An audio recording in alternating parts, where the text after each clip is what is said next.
Big Sky howdy, and welcome to everybody out there in Bigfoot listener land. It's another episode of World Bigfoot Radio, coming to you from the somewhat swelteringly hot high mountain valley of the Bitterroots here in western Montana. And today talking to my brother from another mother, Randy Caveman Yazzie, who we've had on the show before. And he wants to give us a little update on what's been happening down there in his neck of the country. And he was also willing to give us some more background information on some of the legends, the stories, and the beliefs that the Navajo have of what had actually happened around their area in the past, which, you know, I always find that to be interesting, since a big part of cryptozoology is gathering up the legends, and the other part is then looking at them and going, well, you know, is there something tangible to this? You know, what part of this is real? Where does this legend come from? And that's, you know, where you end up going after things that some people think are storybook critters, and you start finding out that maybe they actually are real. And, of course, that leads you to Bigfoot. So, yeah, welcome back to the show, Randy Caveman Yazzie. What's going on, Duke? Just happy to have you on the show again, man. It's always fun talking to you. I know the audience loves you, and it's interesting to me to keep up not only with what's going on down in your side of the country, but also to get some more background on the beliefs that your people have had on sort of, you know, what's happened there over the long term. You know, since you guys have been there for such a long period of time, you got a lot better grasp on it than some other people might. So to me, that's always great. It's interesting to me to get the tape from the locals on what actually happened in their area. So what gets started with all this is that you're talking about having some recent activity there that you wanted to talk about. Yeah, well, if you talk about recently, this past Saturday or Sunday, I was climbing on top of my roof, the house I'm building, and I just happened to look towards the south and saw, you know, some vehicles way out in the distance. So I'd say about a mile and a half. And I live on top of a mesa, and everything. I live on the southern edge of the mesa that's going like east and west, right in the middle. And there's a Chaco wash that we call a big arroyo that, you know, meanders on the south side. And I was looking that way, and then I seen some vehicles, about 4 vehicles out there. So I jumped down and got my binoculars and climbed back up and started looking that way. And you know, I seen some people going down into the bottom of the wash, they call it. And did you recognize any of these vehicles? Huh? Did you recognize any of the vehicles you saw over there? No, I didn't recognize any of them. That's pretty peculiar. And, yeah, that's, you know, sometimes some of these researchers, they come out researching whatever, you know, that's down there. If they hear a yell, or if they've set up cameras and all of that, or without people knowing, then they go back in there, which is, you know, really, if they're off the reservation coming on to it, you know, it's not a big thing. It's not a big thing, but it's also, in a way, trespassing onto somebody's grazing land. Yeah. Well, and, at the very least, it's disrespectful. If it's not their land, they should be getting the permission of whoever owns it to be on it. Exactly. And here, they were down there. I don't know. See, that's where I didn't know if they were they either found a dead cow back there, way back in there, but and in all that thicket of Russian olives and tamaracks. And I didn't know where they were at, but I seen them go down, you know, walking downwards. And all them vehicles were down there for, you know, some time. I don't know when they got there, but when I seen them to the time they left, it was somewhere around about 45 minutes. And I kept working on it on my roof, but when I was looking with them in the binoculars, looking down that way, it was straight south, I would say. And I just kind of, holding up the binoculars, kind of saw something, move. I thought, first thing I thought of was, just a tumbleweed moving, rolling, across. But it was way down there. He was much closer. And I seen at first when I looked down there, it was all dark, just somebody walking along towards the west. And I aimed my binoculars that way. And it wasn't no person. And that thing, either it was a he or she, but it was slender, kind of, not too skinny. It's just, a well-fit person, right? That was walking upright and just walking along. Every once in a while, it would glance back to where those vehicles or where those people were, and it was kind of like at the corner, a bin off of the other one. See, it's like a big Z where it was at. At the top of the Z corner would be where the people are at. At the bottom of the Z corner would be where the hustine would be at. And I call them hustines, these Bigfoots. Yeah. And I seen them down there just walking along, just taking it real easy, just, maybe cautious, but to me, it looked like it was just walking along, minding its own business, just getting out of the area. That's what it was doing. And it just, kind of made its way, stopped every once in a while, picked up something, and then went on its way. Then it would look back, and then it continued on. And it made the corner from them and off to the other hills that were kind of like southwest of me. And didn't see it again. Wonder what all those vehicles were doing down there, and and having this thing like right in the spot where they just happened to be, trying to walk away from them. It looked more suspicious. Yeah, that was suspicious. It was, it's just it maybe they caught it while it was sleeping and it just got away, or I know that they live down there. There's a lot of huts down there, like on the Big Z meandering wash that I was saying. Right. There were there's huts down there, and that wash comes way down south from what they call Gallup, New Mexico, and it's a long wash, but it goes back into the San Juan River about maybe 2 miles west of me, and that's where it was heading.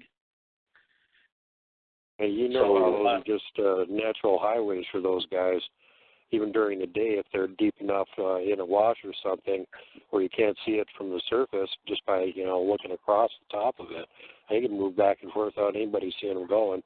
And side benefits to those areas that occasionally they're wet and they have food in them too. But those are just highways to those guys, so that'd be where you would expect to see them. And you already said they had huts down there, and here these people you've never seen before show up down there right where they're at. Yeah, that's what I was thinking about. It's just there's trails in between them, tamaracks and Russian olives that grow down there by the little wash, which created a little creek. And there's about maybe a foot or a foot and a half water always coming off of the generating station. I guess the water cools down whatever fire that they're making in the generator, and some of that is overflow, and then it flows into the Chaco Wash, and then it comes down. And there's trails up and down. I've collected hair samples and a lot of just looked at some footprints. And you know how the indicators are like broken branches all twisted off, and there's a trailway through there. So that's what was going on. But this one was walking kind of like maybe 300 feet to the north of all that thicket, on top of those little cliffs made by the erosions from a long time ago. In other words, on the top of the wash. Right.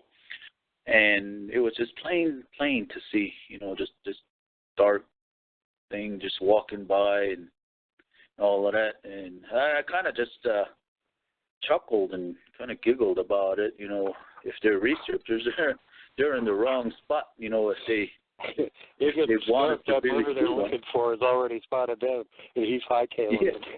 Already gone. Already gone. So, that's what I thought of. And maybe I need to ride my horses down there, exercise them down that way, and look at see who goes out there next time, was what I thought. So that's disrespectful. Yeah, it certainly is, and I'd be real curious to see what all was going on down there for sure. Especially if it's somebody that's on somebody else's land and hasn't got permission to be on there. That's it's just disrespectful anywhere, anytime. Never mind being on the res doing it. It makes it like doubly disrespectful in my opinion. But and the other thing is, like, for the listeners that may not have heard your whole previous show, you have a whole lifetime of experience with these things, where your palatial estate is atop your vast mesa. You're kind of out in the middle of nowhere there. You don't have neighbors that are like 5 feet down the block or something. And you do have regular activity with them out there, messing around in your house, trying to swipe feed for your livestock from you and whatnot. So just to get everybody up to speed on that one, you deal with these things on a regular basis. So again, that would be another reason to not be happy about this sort of intrusion, because if they start pissing off your neighbors that you got more or less a truce with, how's that going to affect your having to deal with them all the time? Yeah, that's one thing that happens. I hope they're not trying to feed them down there, because there will be like more coming in to say, hey, we got free food out this way. Yeah, and that's one of the things that I always think about. And it's just when I kind of lived, or right now living in a bowl area on the mesa, and the closest neighbor I have is probably about 1/8 of a mile. That's still quite a ways. Yeah, and either if something was going on at my house, they wouldn't see my house. They only see the tip of my house. The highest pitch that's on my house, and that's it. And so, if something were to happen, I'm SOL out there, all by myself. Best to not take any chances. Definitely be on the safe side on all those calculations out there. Yeah, and they come up. These hustings, they come up right here, only about 75 to 100 feet, where the edge of the mesa ends, and it goes down slopes all the way down towards the Chaco Wash. And that's where I live, and that's if these people that come around down below, try to feed them down there to bring them in to take a picture or something like that, that will only bring in more, and it's dangerous for me. And exactly. I don't watch for an area to move through. It's like their little, let's put it in human terms, that's their highway. They're going up and down their highway, and all of a sudden, right next to your mesa, somebody starts putting out a free food stand for them. They start going, wow, we should see what's up here at this wayside rest on top of the mesa. As long as we're here getting all this other free food, maybe that's where some of it's coming from. Yeah. Because, for example, that has happened, and that's the reason why one of the researchers, Fred Eaton, had caught some pictures of them real close. And what was going on was my mom was, I guess, dropping off those watermelon cords, and for the sheep and the horses and all of that, just right by the corral. And instead of these domestic animals eating them, they were coming in and stealing or taking off with the cords after they were dropped off. And that was part of the reason why that they were coming around during the day. Yeah. And that time of day I'm talking about was at 6:11. So that's, the sun was still way, way high up. And 3 of them that were out, out there. And so and I was working outside of the trailer on the east side, and my mother would drop them cords off on the north side of the trailer, towards more of the corral. And here, what if I was out there?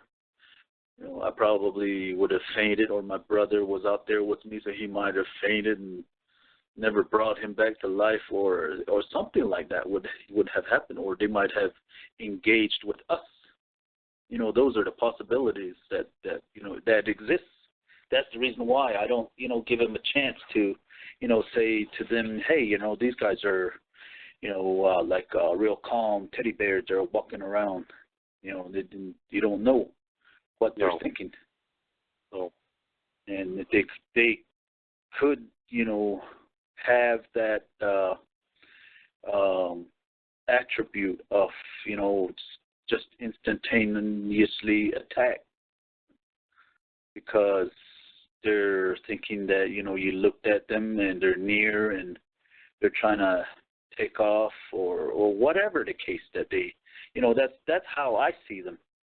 Yeah. Even though, I have fun with them sometimes, not to say that I played with them, but I'm set up certain traps to let me know that they're around, or place things strategically to let me know that they're around. And when those things are knocked off or put down to the ground, then, that tells me that they're around right at that time where whatever I have placed is being moved. Just like for my water trough, I put it right at the edge of the north end of my trailer, and it's been moved several times, and you could hear it. You hear the water trough being moved on top of gravel. On top of gravel. That's nothing that's light either. It's not like, some 90-year-old weakling is going to be grabbing that and dragging it across the gravel. Yeah. Holy cow. What they try to do is they try to kind of barricade themselves, make a shadow, because the cat house is just right there, only about 7 feet away. They try to move it in front of them as to where they can crouch down and try and get a cat. And that's how I know, that they're around, because that water trough will make that sound when it's being moved, being dragged on top of gravel. And like, whoa, get out of here.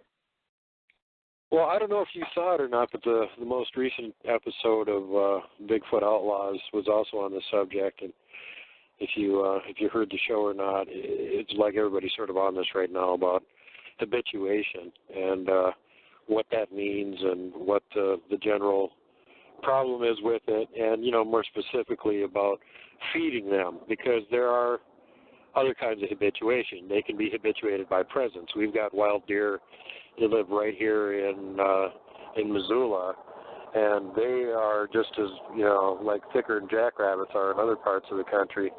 And you can get within like 15, 20 feet of them, and they don't hardly pay any attention to you. When you get any closer than that, they look up at you like, what are you doing there? But they're just habituated to presence of people being there. Now, a wild deer, you could never get anywhere near something like that. It would be way the hell away from you before you ever got that close to it, much less paying no attention to you walking up on it or anything. So, you habituate to presence, to you just being around there. That's one thing. But when you start feeding them, you start giving them the expectation that they're going to get more food and it's going to be coming from the same source. And yes, they can follow you a long ways to find out where that food's coming from. And they will pester you for more if they are not being fed.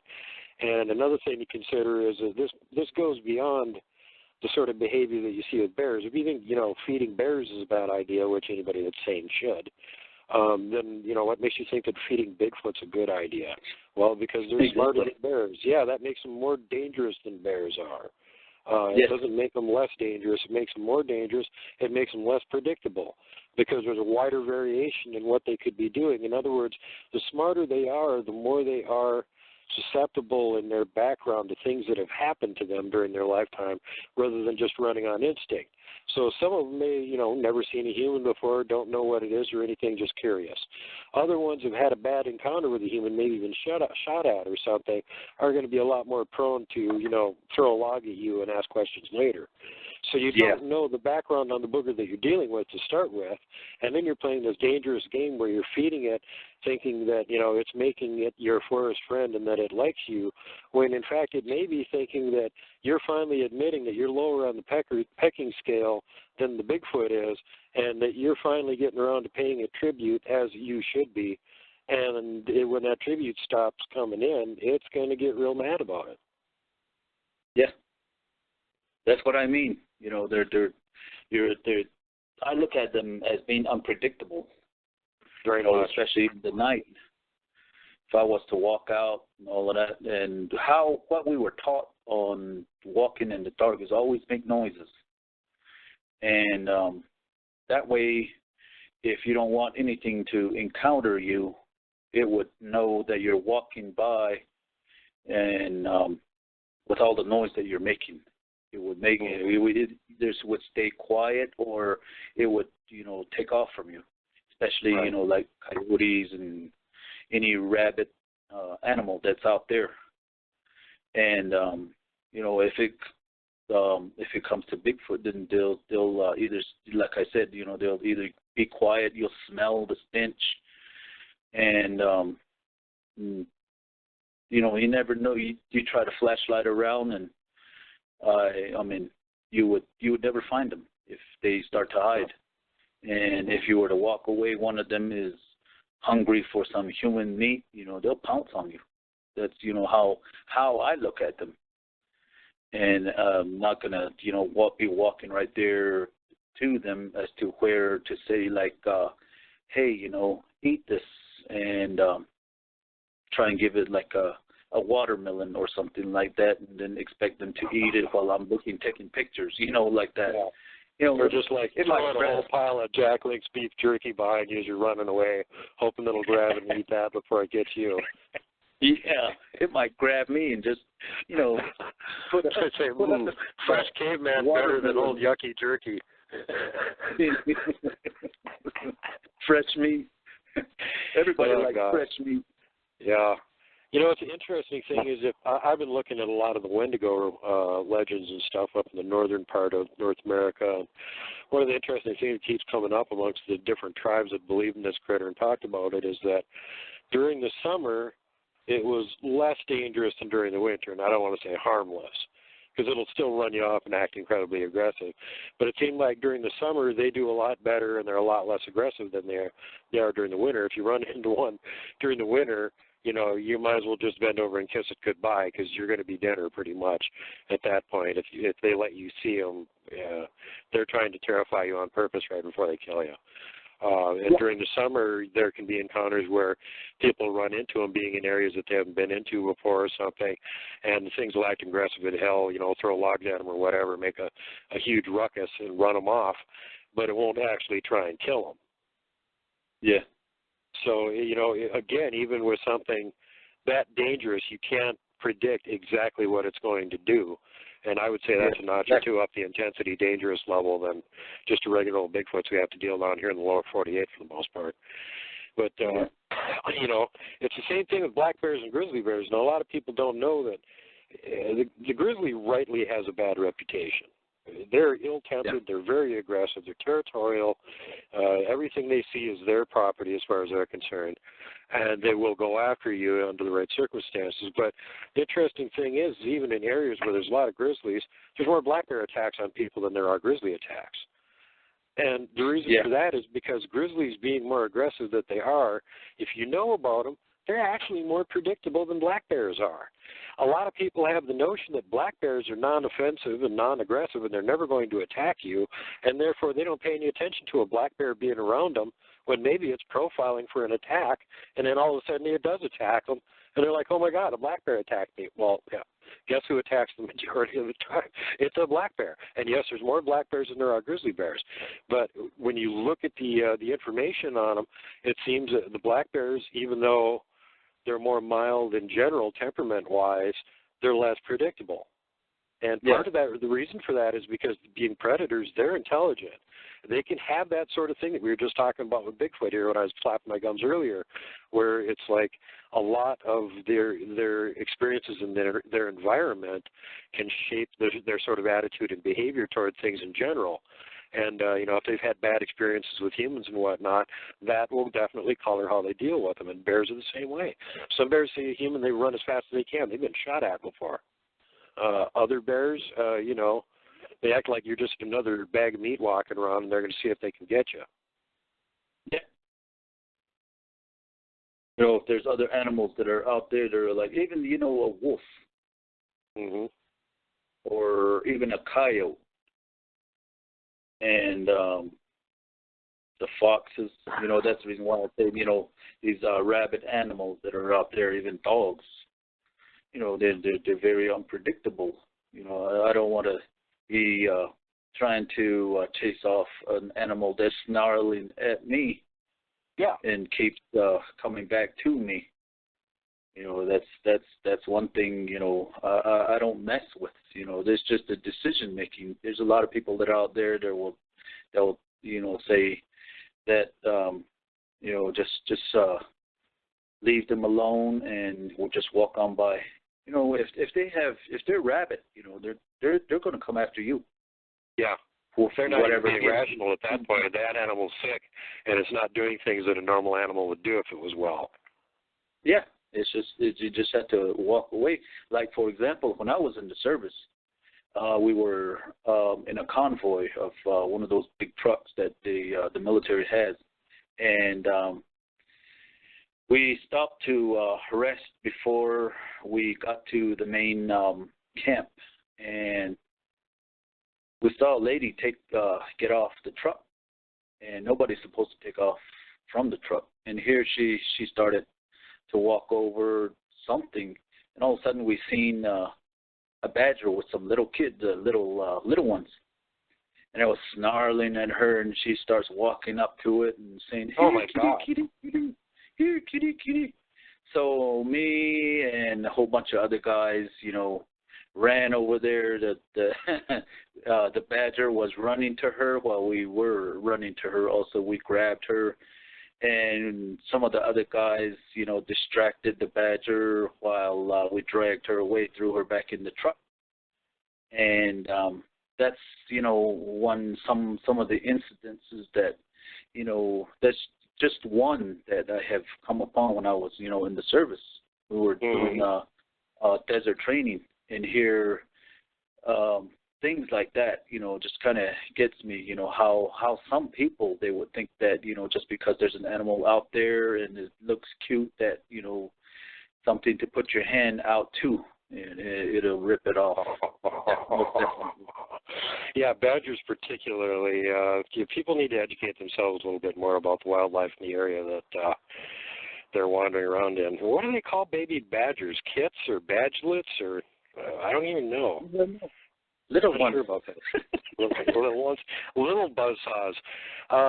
Badgers are notorious for having a hole that you can't get them out of. You can badger them all you want, but they're not coming out of it.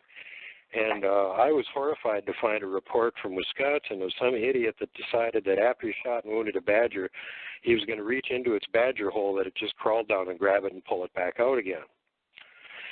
Well, you can imagine that after the badger latched onto him and decided it wasn't going to let go, this guy was in a bit of a quandary as to what to do and losing blood. And he couldn't get his other arm down the badger hole. He had dropped his gun, like a dumbass. And so basically the badger just held on to him until this idiot expired from blood loss and from the dropping temperature and the raining conditions. And, so you figure, okay, badger noodling, not a good plan. That was a Darwin Award winner. He got eliminated from the gene pool. Horrible story, but my God, how dumb can you be? Oh, no. We looked back in the records, Wisconsin. He was the third person in the history of Wisconsin that had died from doing the same stupid thing. So I don't know what's going on in that state, if it's like a pastime to go badger noodling or something, but to anybody over in Wisconsin that's listening to this, just stop it. Quit doing that. It's not a good idea. It's going to end badly. Don't go badger noodling. Okay. But let's get back. Well, all you can say is you're going to die. Yeah, I mean, there's certain things. If you go over and pull a grizzly bear's tail, don't be surprised when it turns around and swats your head off. You're just asking for it. And you can't blame the grizzly bear for swatting your head off. You pulled his tail. You asked for it. You got what you were asking for. But, I just think some of it is just ignorance. People just don't think far enough in advance. And, you see every year a lot of people getting hurt at Yellowstone, the tourists and stuff, especially from urban areas and other parts of the world that don't know anything about wildlife. And, oh, look, a buffalo, let's go over and pet it. Yeah, that's going to end well. Or they fall into a hot spring and they get, dissolved or something, or there was a Chinese tourist there with his family a couple of years ago that was worried about the grizzly bear situation. So without doing much research or understanding English very much, he got bear spray. And apparently thinking it was like mosquito repellent, he lined up him and his whole family and bear sprayed all of them to make them repellent to bears. And as he found out, that isn't the way bear spray works. And he had to, him and his family got treated by the local rangers there at Yellowstone after they bear sprayed themselves. So some general background information behooves people that plan on going into these wilderness areas without knowing exactly what they're doing. End of rant on that one. But so one of the other things that I don't think we actually got to cover on my show here yet. We did it on an episode of Sasquatch Chronicles where we were talking about the incident with you and your cousin on the front porch, and how you guys kept sleeping out on the front porch, and then your cousin would keep ending up out in the yard somehow when he woke up. And it turned out there was a Bigfoot doing this, and you guys had roped your legs together. And at the point where it picked up your cousin, that woke you up, and you both he woke up after the Bigfoot dropped him. But you sent me a picture of this the other day that I thought was really cool that you did a drawing of, and I was wondering if you would mind if I shared it with the listeners. I'm sure they'd be interested in seeing it. A bunch of them have probably heard that story already. Yeah, I'm not an artist or anything. I just, it was on my mind too. Golly, it's. We had how you gonna forget about that? I'm a kid. I woke up on the front porch. There's a damn Bigfoot sitting right next to where my feet are, picking my cousin up. Yeah, that's gonna kind of stick with you, Yeah, that was. And here, the thing about it, when somebody says, "Oh, I thought I saw something," you didn't see anything. You saw Bigfoot. So, if there's things that you think that you see, that's the way I've always, have talked to my nephews or nieces or anybody that's around me. If you think you saw something, take precautions, and don't try and second guess and try and walk that way and try to figure out what it is, run to safety first. But, that time, I didn't even rub my eyes, I just, boom, woke up because the tension on the rope was kind of like lifting my leg a little bit off the ground. And here I was like, I focused in on it right away, and I was trying to, figure out first who it was. That's the thing. Like it could be some hobo or some transient just walking by, and what would he want with my cousin? Mm-hmm. And that thing that went through my mind, and I was just laying there. I didn't think of no boogeyman or Sasquatch or anything, all of those. And by the way, people down here, they say, you're full of it, Randy. Sasquatch only lives in the Northwest territory. And then they cross their fingers and go, I hope. So that's what, all the, the thing that I was thinking about. That's the reason why I drew it out. Go ahead and share it. That's how close it was, sitting in the, the dim light that, was there. It wasn't really dim. It was just, how you go off into a ways from a street light and you can still see stuff, but you can't really starlight or anything. You can still make out stuff. Yeah, that's how it was, and it was like I said, it was sitting right there, right a little ways. It wouldn't. It might have been 10 feet or less because the rope that we had tied was 10 feet, and we know that because we measured it like stupid young guys.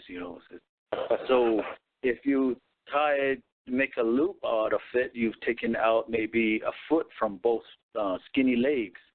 Yeah, and if that. It might have been 9 feet, and if it's sitting right there close to me, it might have been even 8 feet that it was sitting right there.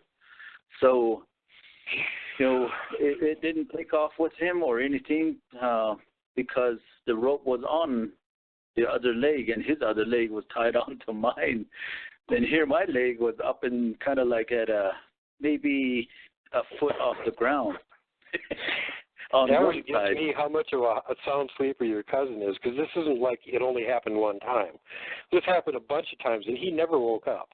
It never woke him up. But as soon as you get your leg yanked up in the air, you wake up. You're the one that's paranoid that wakes up easy. Your cousin, not so much. Yeah. And the thing about it is, I'm not a light sleeper, but, you touch me in the dark, and I'm like wide awake right away, just like a dog, And so many times this has happened, I never woke up too. And when we had the rope tied to us, that's the only reason why. When it tugged on me, that's when I woke up. Yeah, and probably all the other times it didn't actually touch you.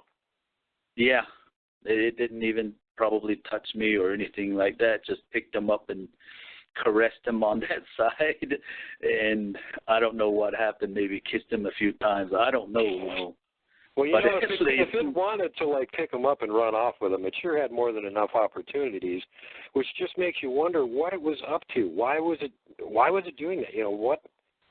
What was its interest that was compelling it to do that sort of thing? What do you think? After having been in the experience and had so many years to think about it, what do you think it was actually up to? One thing that I thought about, I was, rolling it around, after I thought about it, and then after I told you guys about it. My brother wasn't too handsome. My cousin brother, he wasn't too handsome. He had kind of like those Neanderthal eyebrows, kind of big on top of the where the eyebrows are, and deep socket with a skinny nose, with kind of thin lips. So if you were to put hair on him, he probably would have passed for a house team. So maybe you thought you kidnapped a squatchlet and shaved him and you were teaching them to be a human or something, and felt sorry for them. Yeah, I felt sorry for him. Hey, especially tied to a human. These humans really aren't going to let you escape. They tied you up this time. You poor thing. And they shaved you too. Yeah. So, and we used to lay out there kind of like only with our briefs on, and this was a hairless husky, I guess he picked up, and that was it. And of course, I was covered. You look like one of us, but there's no hair on you. What the hell? Yeah. That's the only conclusion I could come up to. So, I know it's the impossible task to ask you to try and like read its mind and guess what it was thinking. But I just figured that after that long of thinking about it, and you being right there when it happened, you'd probably have at this point something had occurred to you that to kind of account for why this peculiar behavior and what it was up to. And it's at best it's always just going to be a guess, no matter who comes up with it, because the Bigfoot ain't going to tell us what it was thinking. That's just one of those things. And every so often you hear a story like that, and you're like, I believe this story is true, but what in the hell was going through that Bigfoot's mind that was prompting it to do this sort of thing? They get caught doing some goofy crap sometime, and I think the only reason that they get away with it is because the human that catches them is so damn shocked they're just stuck in place, and the booger can take off and get away with it. Yeah. Can you hear that? Yeah. Like I said on one of the radio shows, if my little chihuahua starts howling, then I know there's something around, which is not a coyote. Yeah. Well, like I told the folks at the beginning of the recording here, this happens a lot around your place, and we're in the time zone we're in, it should be just about getting dark there where you're at right now. It's somewhere it's dark. We have clouds, overcast, and it had rained yesterday, so it's kind of cool. And these things would come out and all of that. That's why if it growls at me, I'm going out the other window. I'm sitting in the living room. So that's how it is. Now they're barking way out there, and I believe maybe it made a left turn somewhere. You got your booger alerts. Between your critters and all the neighbors' dogs, you can tell sort of what area they're in. Yeah, that's what you hear, howling. And then if my little chihuahua starts backing up to the door, then there's something up there, and then it starts howling, and kind of have to let him in. Maybe sometimes let him in, and he'd be still howling on the inside. So that's sometimes he's like that. So that's one of my alarms. The other ones, if they start howling, they're kind of like tied up way about 100 feet away on the north and the south side of the trailer, and if they start howling, only one howls on one side. That's how I know. But if the little one starts howling, then all of them starts howling, and then there's some around. Yeah. That's the original early warning system. We've been using that one for thousands of years. That's why we like dogs. Dogs can smell them and hear them before we can. They let us know they're coming. Yeah. Hey, that reminds me that there's a picture that I caught on my new camera that I had put up, and I'll probably share it sometimes in the near future, on my group page. And it's 1:30 at night, and it's like a woolly leg that just so happened to maybe have walked across when the camera flashed. It's clear. Nice. So it's the thing about it, and we thought about it like it couldn't have been a donkey or horse or anything. The leg is big. The whole leg is hairy and just kind of wavy. It's like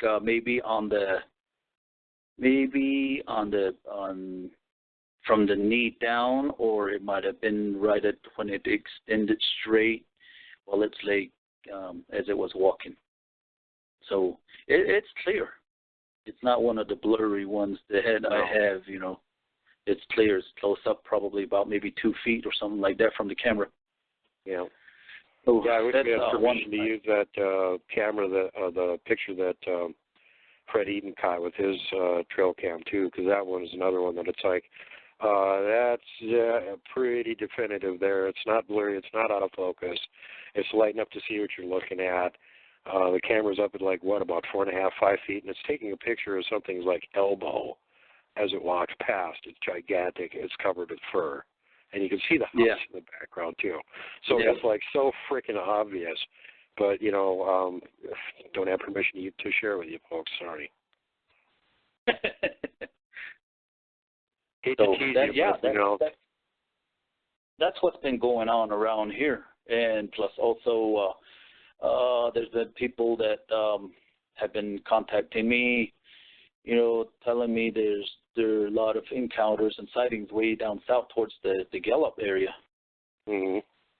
And the recent one that Alvin Whitehorse took, I tried to get a hold of him, and, you know, he disappeared somewhere else. And that's through interesting. one of my friends south from you this time of the year in midsummer, I wonder what would be attracting them to that area. I would say it's just they're just going through, back and forth. They were passing through, coming from the Hesper's Peak, which is on the north side of us, and going through all our mountains that are on the res, which all are like on the south side of me. Okay. And they're going through, and the ones that they posted all around, it was posted by just about, you know, 60% of the Navajos down here. Hey, you know, it was right in the middle of the reservation too, in the forest, and that's what they were, you know, like passing around. This is what we see out there. I told you guys. There's nothing new. Yeah, it's always fun to be in that position after the fact. You go, I told you that. You. Yeah. You guys laughed at me. No, somebody else caught it. Yeah. Well, hey, has there been any more sightings of the leprechauns or the other Anasazi or anything like that down there since the last time we talked? People are just reporting it down towards the west of me, called Shiprock. Okay. And they're always, you know, I guess out and about. And I know that when I used to be a security guard over in one of the old dormitories that they built back in the 60s, that or the 50s, all those boarding schools are made out of sandstone. So those buildings are old. Yeah. But people still do business in there, keep putting a new roof up and, you know, really refurbishing it, or whatever you call it. You know, they're fixing it back up. Yeah. And they'll do business in it because the rocks haven't fallen down. And that's generally a good sign. These things, they climb up on top of the roofs. And they do their business, look through windows and all of that. And that's where one of the northern campus of the Net College is, one of the local community colleges that we have here. And I shot a palm print right outside the security office, and I showed it to the security officers that were there, and they looked at it and they're like, nah, you're scaring us. They said, well, you know, if well, it was right there. Yeah, and I even showed them where the palm print, and then that's when I put my palm print right next to it, and mine was smaller. My palm print was smaller, and I told them, say, hey, you know, this thing is looking at you through the big window that you guys had while you guys are doing your paperwork. Yeah. And here, they got scared, and they just looked at each other, and they kind of just swiftly walked away. Don't show that to us. Don't show it to anybody. And like, oh, I'm going to show it to all the students around here, not to hang around. But that's the same area where I used to be a security guard back in '92, all the way up to I think it was '96, and that's what that's what we encountered it.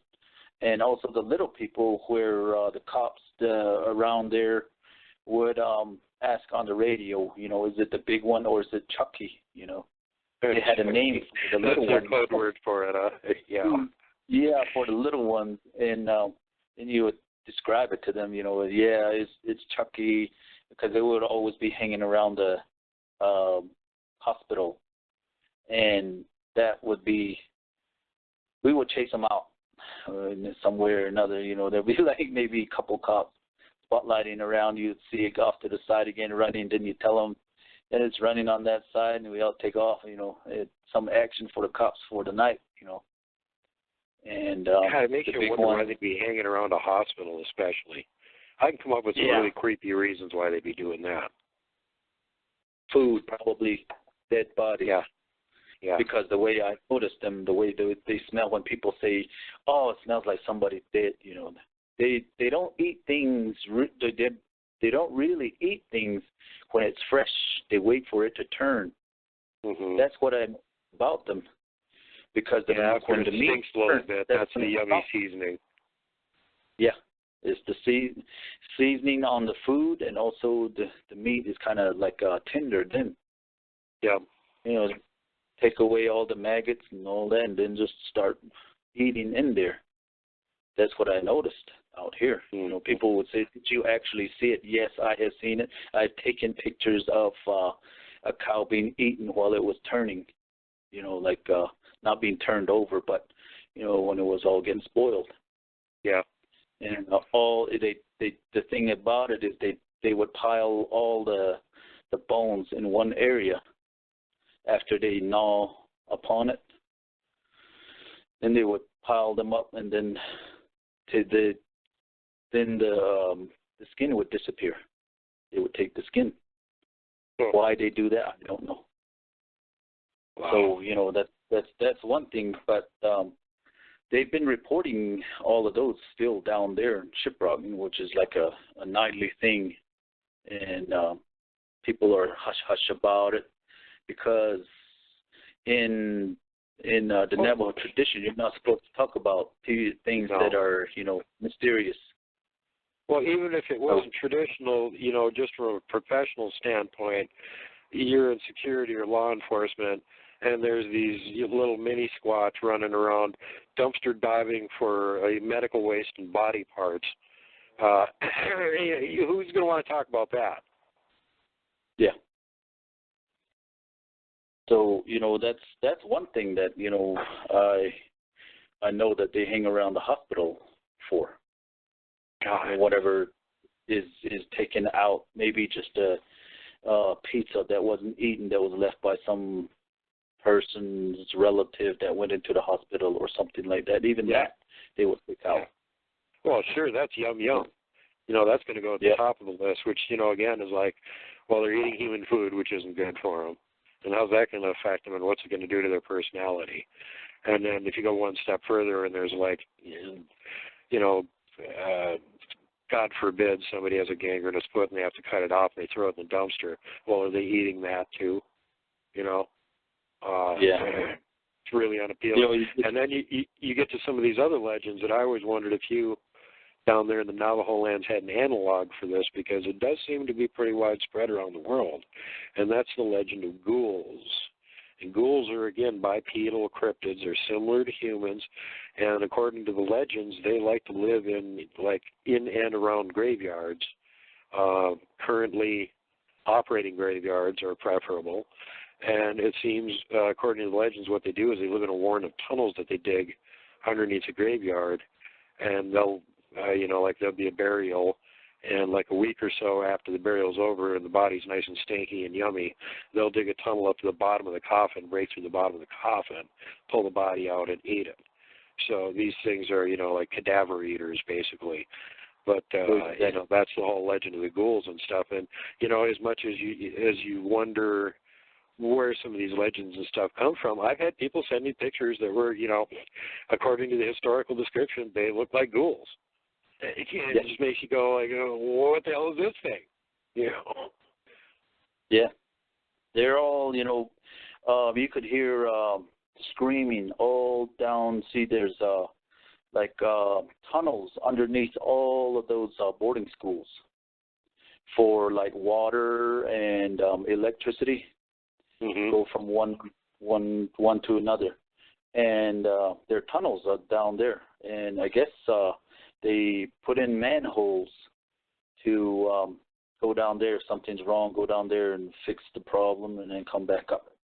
But after the night comes, and then these, like you said, ghouls come around, they smell the human stench, then they start, howling or something like that. And it's very common in the boarding school area and the hospital. And they built a new hospital just east of the old one, but they're still around. They're still, coming up to like I said, the campus, the college campus, and all the boarding school offices, all of that.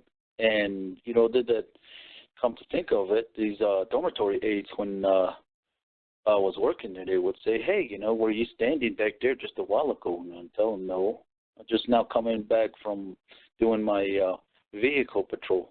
And then they would say, oh, there was somebody standing there all black, and your uniform is dark blue, so we thought it was you. And said, well, the next time look for a shiny badge. Yeah. So, it's very common. It's to this day, it's still like that out here. You can't say that, you had a really good night's sleep. 1 hour out of all of that, out of the night, you could hear like howls and screams and woman crying or baby crying or anything like that. You'd be out there because the river flows. The San Juan River flows just nearby too. Yeah. Is there anything in your Navajo lore or legends about what those things could be? I mean, it sounds like you have some kind of an analog of what ghouls are over there. I was wondering if you had a name for them or any kind of legends about them or anything. See, everything that people see out here is considered a ghost. Okay. And that's what they call them. And the name for it is Chindi. And if you see a husting in the dark and you see the face, it'll look gray or kind of greenish, and it'll look like a ghost. What we see or what we see in the movies like a ghost.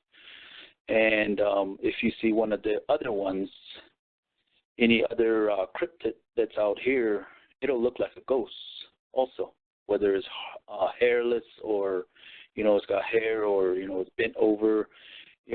Some of these, even the dogs that have mange, they'll be shot the next morning if they're still in the area because they're considered ghosts. But at night, with the light and everything like that, they'll look like ghosts. And everything is covered under the word Chindi, like I said. And there's no really other name to say that. That's the reason why people say, oh, I saw a ghost looking at me through the window. And, or some of them, there's a Facebook page, one of my friends that, have that people post their encounters on that, the people actually have encounters on inside of the house also. There's this thing that was standing over me. Some of them that actually, say that, and it pressed down on me, and it slowly walked out the door. And what a native does, what a native would do is just, kind of leave it alone. Just roll over and put your blanket over your head and not look at it, and the thing would leave. That's, part of the teachings, leave it alone. Because, if you start fighting it, then you're going to end up being on the short end of the stick. So that's where also the other one, the the other one, the Skinwalker. That's where it's being talked about also. Walking into the houses and that one's way different.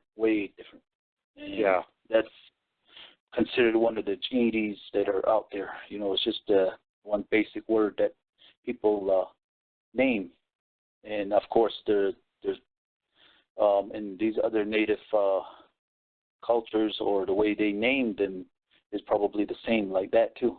But that's what we call them. It seems like all the natives across North America all have legends about skinwalkers, or the shape-shifty type people, and most of it all seems like it ends up being that there's a negative connotation to it, like it's the skinwalkers pretty much most of the time are going to be wicked. They have to be in order to be skinwalkers. But that brings me to another thing I wanted to bring up. Now, if you got something that's more or less just an animal, an unusual animal, a rare one, but or some kind of a really less evolved human type critter like a hostine, okay? It would seem like they don't really come into houses very often. They have to have some kind of really good reason or some kind of stimulus to get them to do that. But on the other hand, if a skinwalker is a supernatural thing, it seems like all you would have to do is have some kind of a blessing on where it is that you live, and it wouldn't be able to get in to pasture you. That one is, like I said, it's very different from all the other cryptids. This one is conjured up. Right. And it's, if you've seen the movie Pumpkinhead, mm-hmm. It kind of goes that way with the old lady conjuring up this thing, and it creates havoc on others and all of that, but it don't eat people or anything like that. It's just, to get back at the person if the person was rich.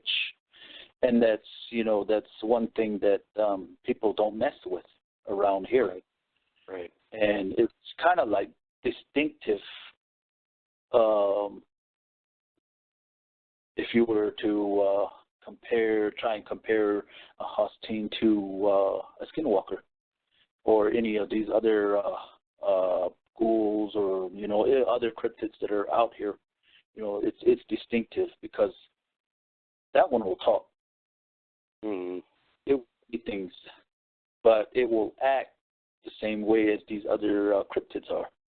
But the thing is it's much faster, like a zing kind of travel, if you know what I'm saying about that. Kind of like just real fast,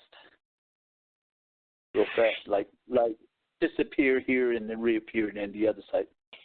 Yeah, I've heard reports from law enforcement over there in your area of them having what they identified as skinwalkers running alongside their patrol cars, and they're doing like 50, 55 miles an hour down the road, and they're not losing it. It's keeping right up with them. In fact, one incident. This I grew up in the Arizona side, which is like northeast Arizona, and also northwest New Mexico. So on the Arizona side, we were all having kind of like a get together, all the young kids, the teenagers. I was probably about 13 then. And here I was following my brothers and my older siblings and my cousins and a whole bunch of people that were out there just having a good time. And here we were there. All of a sudden somebody says, "Yee, there's something out here." So everybody just took off towards their vehicle. And my cousin sisters and my sisters, they all kind of start climbing in the back of the pickup truck bed. And so I darted in between all of them.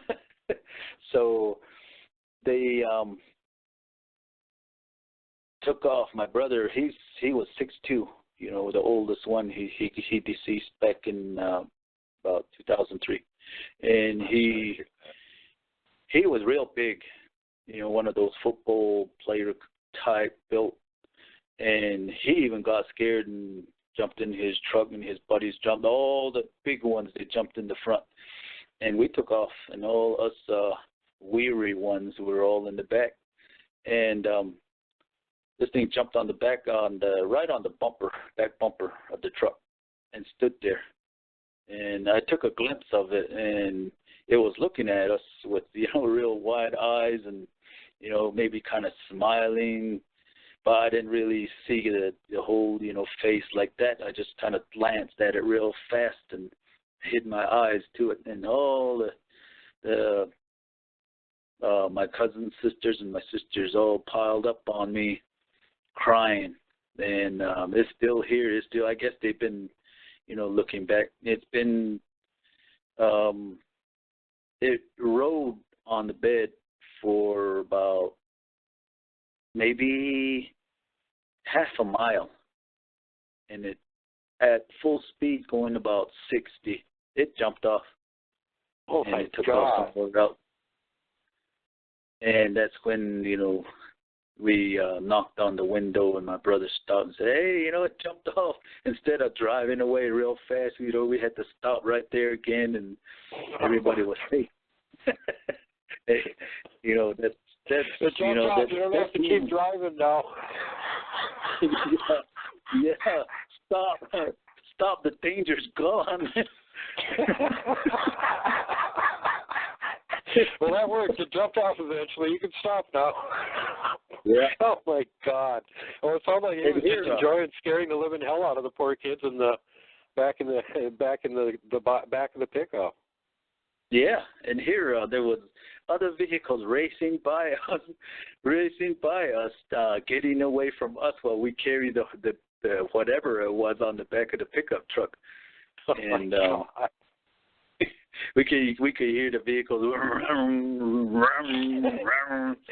and people yelling, in the back going past us.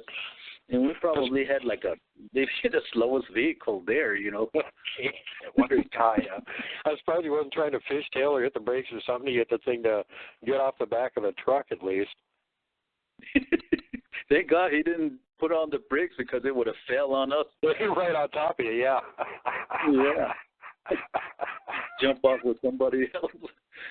So he kept speeding, and that was it. It jumped off, but we were booking it, it was just kind of like sliding around and kind of the vehicle swaying and all of that. And here it jumped off at full speed.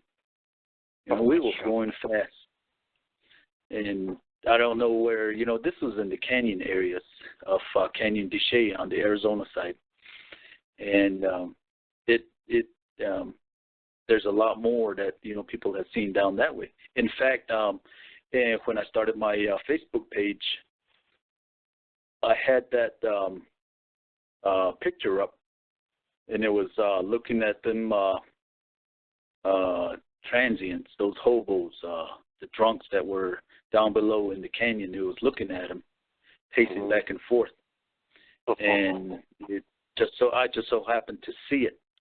First, I just seen some black shadow going back and forth back there until. I put out my camera, and just then it started to rain and got cloudy, and I took the picture, and it got blurry. It was clear, but when I posted it on Facebook, it kind of got blurry. And well, so yeah, posting to Facebook lowers the resolution on things for sure, and then there's also the probable spook involvement lowering the resolution on it. And then there's trying to think of the name of the one comedian that said that maybe it isn't that all the cameras are bad. Maybe Bigfoot is just blurry, and you just can't avoid taking a blurry picture of him, because that's the way he looks. And he's even scarier. Yeah. It's a big blurry monster running around the woods,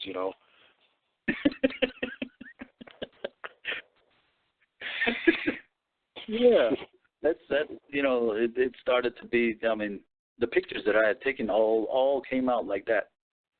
And then people were like, yeah, right, and all of that. So I seen what I seen and all of that too. But, that brings me to another point. when we used to go pinyon picking with my grandparents, we put up this juniper barrier that looked like a house. It was just round, about maybe 10 feet round, 10 feet radius. And we would all go in there and then just go to sleep with the fire, just a little bit of fire just going. And every once in a while, I could hear my grandparents just put on another log. And at the entrance on the east side, so, for the Navajo, we always have our entrance on the east side of our dwellings. And sunrise, yeah. Yeah, and they would just cover it up with a blanket. And that blanket would just hang right there. So, nothing came in. Nothing, yeah, I'm, amazed by, all the things that we used to do. And when I look back on it, these things that are what we call the Hosteen, all that, they probably just looked at us from on top, because the top wouldn't be covered or anything. Right. And they could just lean over and see if they wanted to. Yeah. They would just look at us, just all, sleeping like sardines in there or something like that. And all the, it was out open. If you were to roll over and look out into the distance, you could see everything, the whole mountains or all the lights way out there and all of that. It was just tree branches and all of that too. That's all it was. Just stood up and put into a round circle. Just dug in a little bit and tied together with its own branches and all of that too. So those traditions, you experience it and you know that it actually works, and it makes you wonder, how did anybody figure this out in the first place? Where did they get this idea from? That's one thing that I always say, did we learn from them? Probably did. Mm-hmm. And when the one came around, they probably just said, hey, there's those different people that are out there. Those scrawny ones. Them ugly ones. those weird, ugly, hairless ones. They got a little stockade out there. Don't get too close to them. Yeah, that's one thing. But it's us humans that scare ourselves, or we're the ones that are afraid. And that's the one would be like that. For example, on one of those trips, we were out there. There was 4 boys. 4 young, 10 to about maybe 14-year-old out there just causing havoc in our grandpa and our grandma on our dad's side, our dad's mom and dad. Would just be getting mad at us. Hey, get back over here. Don't go wander too far and all of that during the day. When nighttime came along, it was the games between us. And we always picked at each other, picked on each other also. Always. And here we were sitting in there, and one of my actually it was my older brother and my older cousin brother. And they were, talking about going to use the restroom out there, go tinkle. And I kind of moved towards them, and they said, "You want to go?" And I said, "Yeah." So we asked one of the oldest ones. He was probably about 14 then, and he says, "No, I'm going to stay in here. The hell with you guys."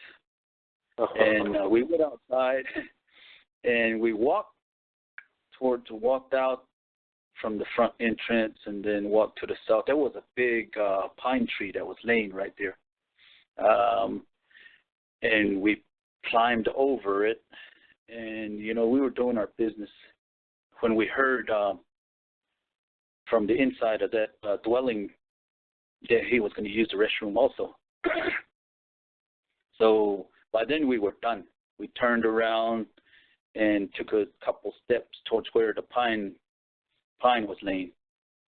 And then one of my my brothers, they say, let's sit right here, let's scare him. So then we just crouched down right there behind the pine tree, and we could hear him coming up, and he says, "Hey boys, where are you guys at? You guys are no good. I'm gonna, beat you up. Whatever he was saying. He was all acting big." And he walked up to the pine, and he was gonna do his business right there, right where we were sitting. He walked up to that, and we just jumped out. We knew we were gonna scare him, so we just jumped out and just grabbed him with a real big yell, "Rah!" All of this at the same time. And here he just fainted, right?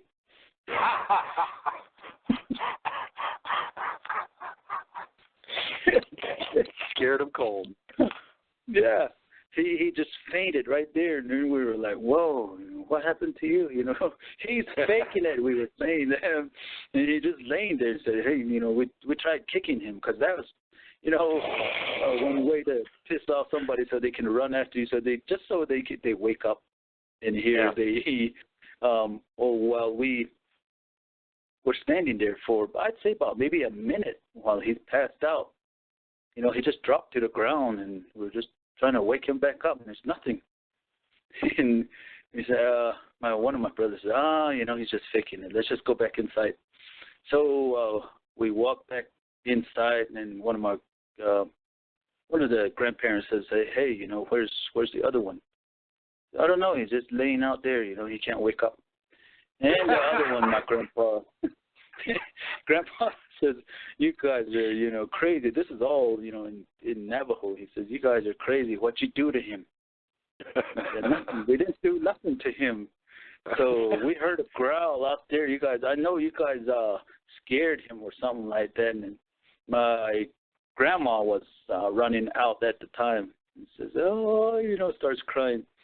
"I hope he's not dead." He says, so where is he? So, and we were right there, right by where the pine's laying.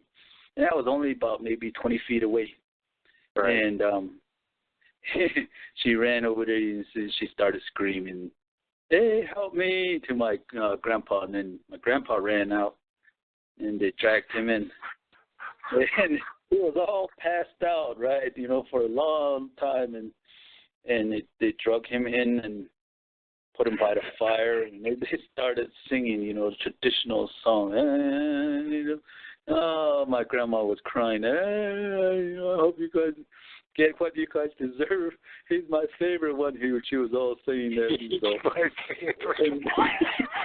Yeah, say that for all the other kids, too. "Gee, thanks, Grandma."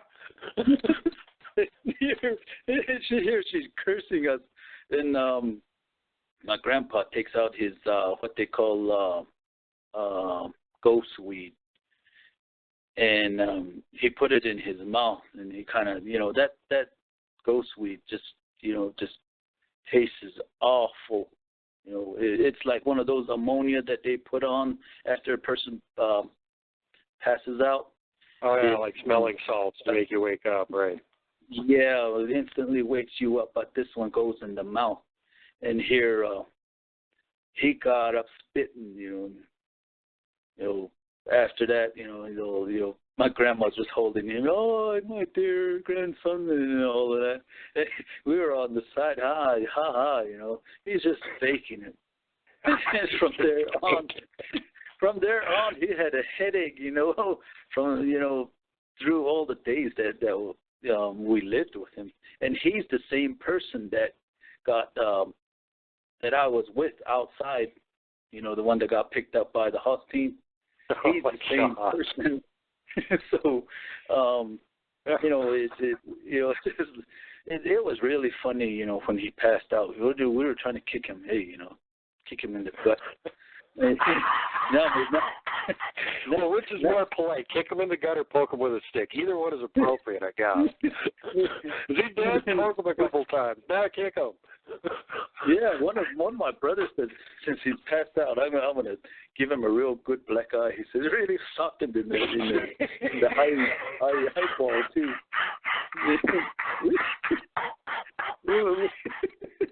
We were wonderful loving children. Yeah. That's how radical we were out there. You know, we were just bunch of hoodlums, just growing up. You know, raised kids. We didn't care what happened to us. So, but you know, I guess we were rough. So we just. You think maybe? Is he alive? I don't know. Kick him in the eye. See if he moves.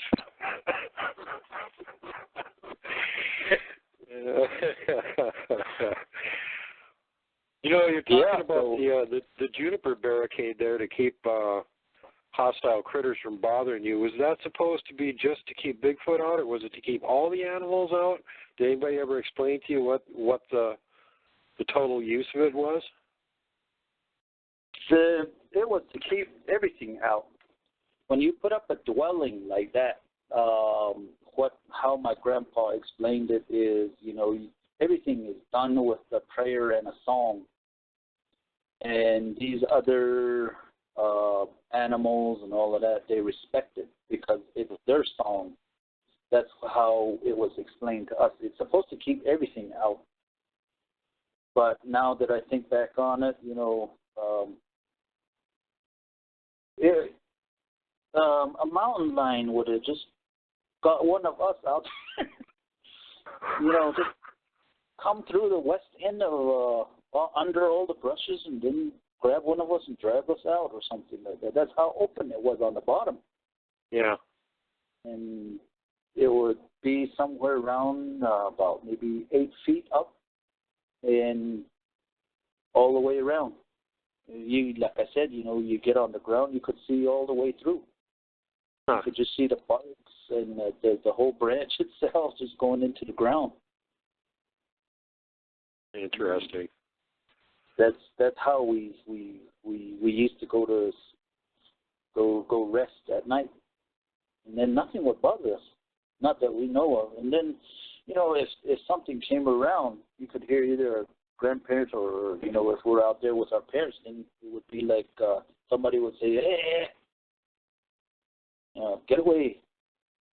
Yeah, but all of this is a Navajo, and you could hear something take off. Huh. That was it. You know, I mean, nothing bothered us. And then the next morning, you come out and go out in the morning and, you know, greet the morning and take off again somewhere else picking piñons. Never thought, hey, you know, the hut team might be around the corner or around one of the junipers that are out here. You know, one of the pine logs.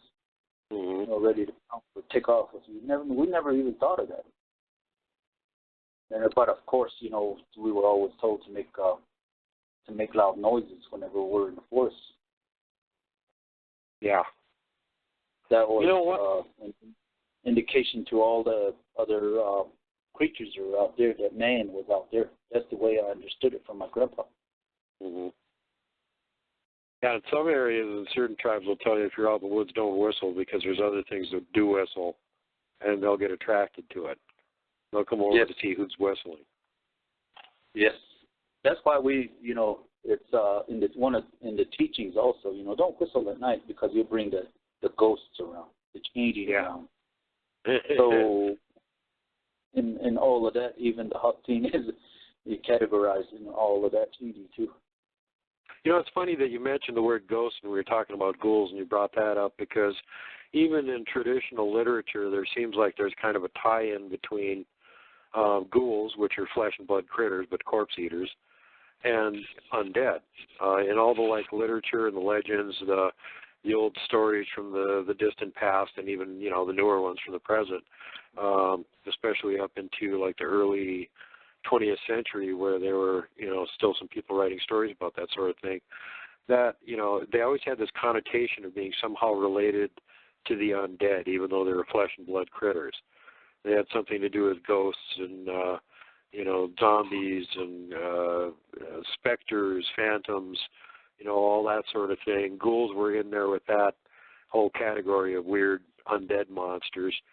But, speaking of other cryptids, one thing that we mentioned earlier on before we actually got on the air here that I'd like to give you a chance to react to in the last 5 or so minutes that we got here is I was talking about some of the recent stuff that's been released by Steve Quayle, Tim Alberino, Ellie Marzulli, Tom Horn, where they were actually down in your part of the country down there with some of the elders getting a tour around and being told where they had not only found remains of giants, but where giants supposedly were still sleeping in stasis, and the legends of the giants coming through the area, like at a full run, attacking the Anasazi cliff dwellings and stuff and just eating all of them.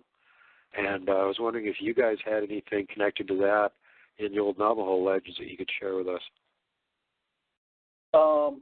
Yeah, there was the story of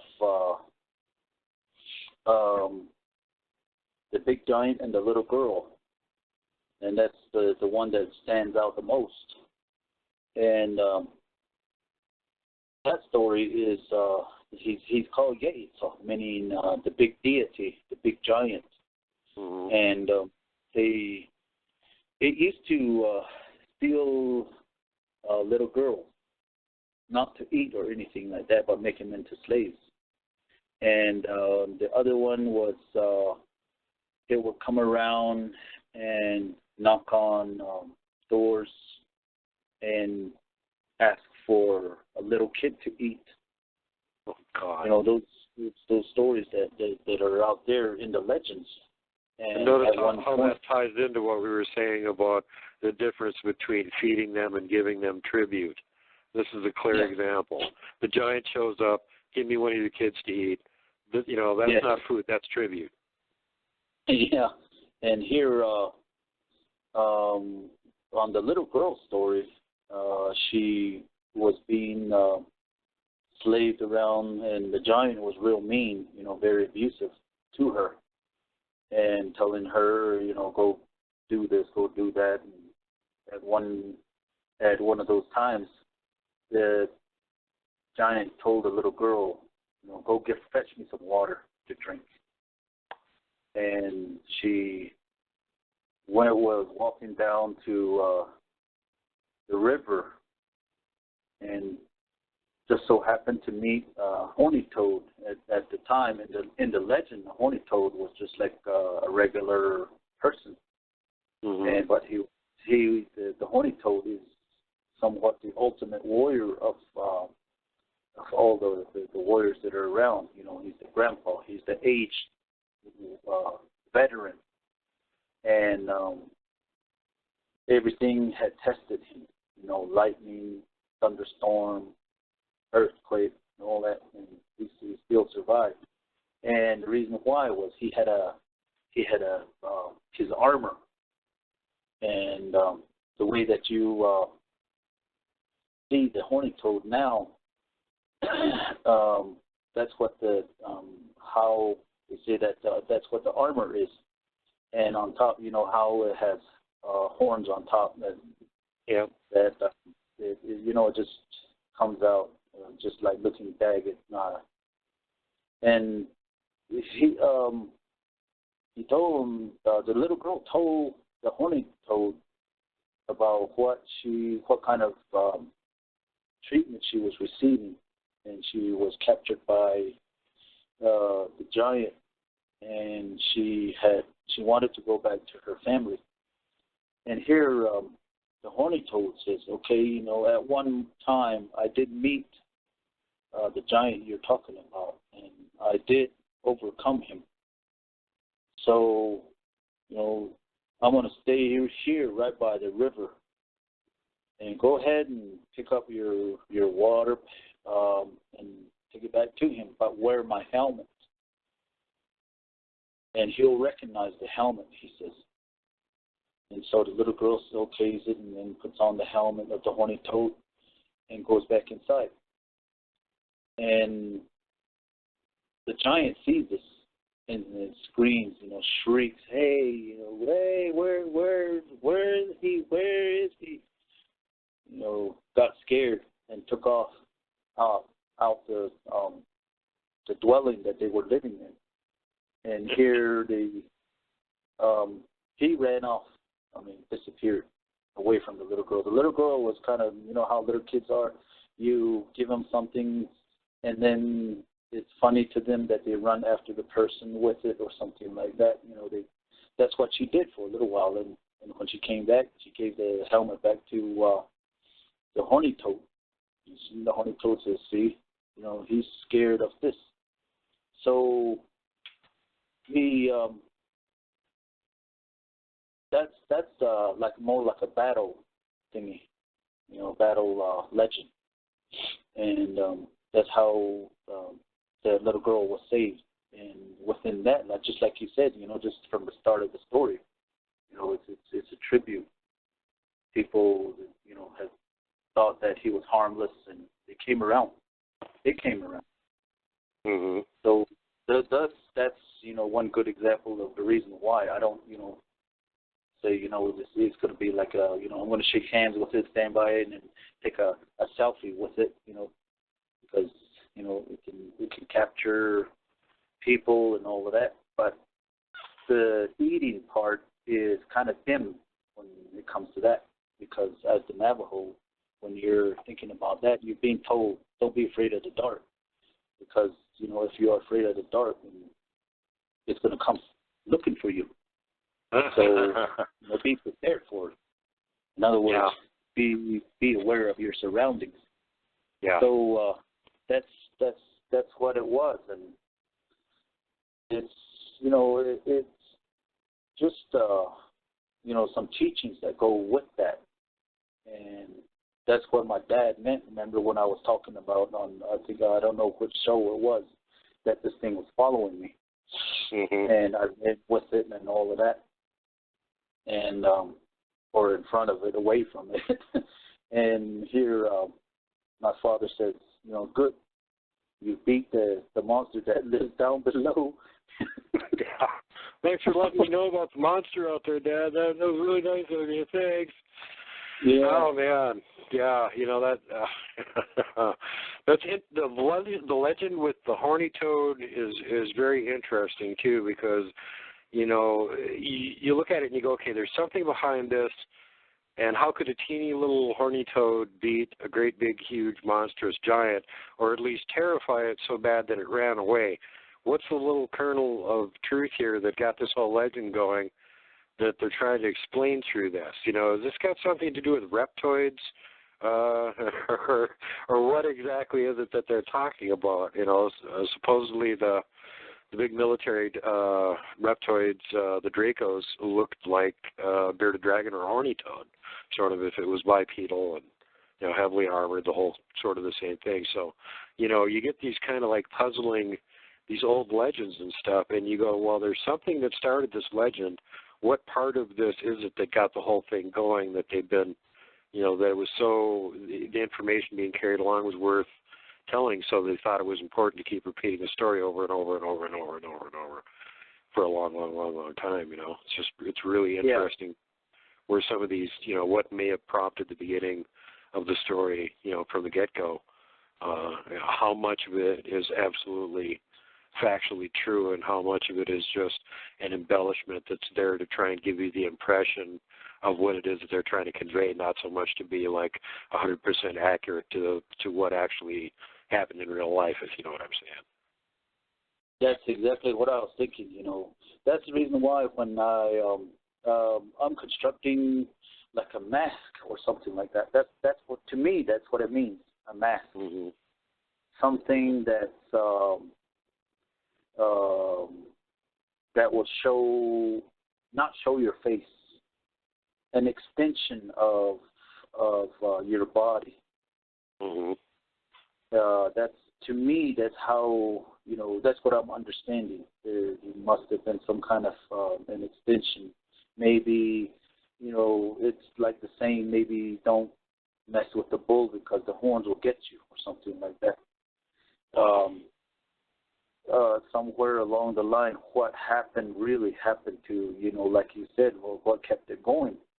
That, mm-hmm. For me, constructing a mask as to where, when I see another one, I don it and see how it reacts to it. Of course, I'm going to be way over here while it's way over there. Just to be on the safe side.